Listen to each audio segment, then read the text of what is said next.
নিরাপত্তা আইন সহ গণমাধ্যমের স্বাধীনতা বিরোধী সকল নিবর্তনমূলক আইন বাতিল, সাংবাদিক সুরক্ষা আইন প্রণয়ন, ফ্যাসিবাদ মুক্ত গণমাধ্যম প্রতিষ্ঠা, কর্মক্ষেত্রে নিরাপত্তা নিশ্চিত এবং হামলা মামলা হয়রানি বন্ধের দাবিতে রংপুর সাংবাদিক ইউনিয়ন আরপিইউজের আয়োজনে আগামী 11 জানুয়ারি শনিবার ঐতিহ্যবাহী রংপুর টাউন হলে সকাল 11টায় বিভাগীয় সাংবাদিক সমাবেশ অনুষ্ঠিত হবে।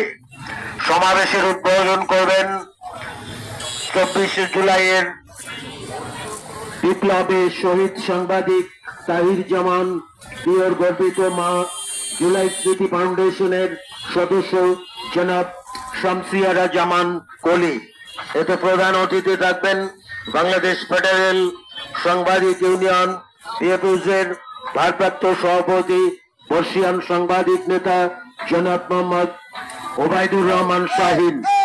প্রধান বক্তা থাকবেন এফইউজের মহাসচিব বরেণ্য সাংবাদিক নেতা জনাব কাদের গনি চৌধুরী।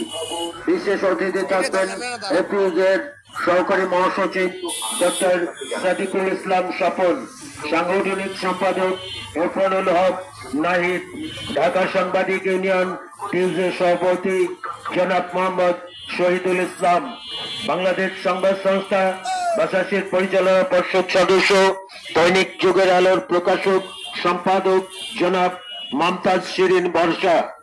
সমাবেশে সম্মানিত অতিথি হিসেবে উপস্থিত থাকবেন রংপুর বিভাগীয় কমিশনার জনাব Mohammad Shahidul Islam NDC, Rangpur range DIG জনাব মোহাম্মদ আমিনুল ইসলাম, রংপুর মহানগর পুলিশ কমিশনার জনাব মজিদ আলী, রংপুরের জেলা প্রশাসক জনাব মোহাম্মদ রবিউল ফয়সাল এবং রংপুরের পুলিশ সুপার জনাব মোহাম্মদ আবু সাইম। সমাবেশে বক্তব্য রাখবেন জাতীয় ও বিভাগীয় সাংবাদিক নেতৃবৃন্দ।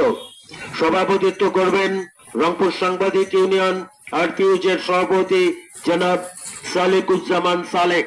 সঞ্চালনা করবেন আরপিইউজের সাধারণ সম্পাদক জনাব সরকার মাজারুল মান্নান।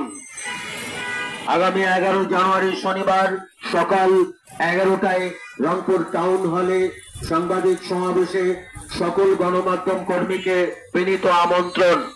আপনাদের উপস্থিতি আমাদের আয়োজনকে সমৃদ্ধ করবে।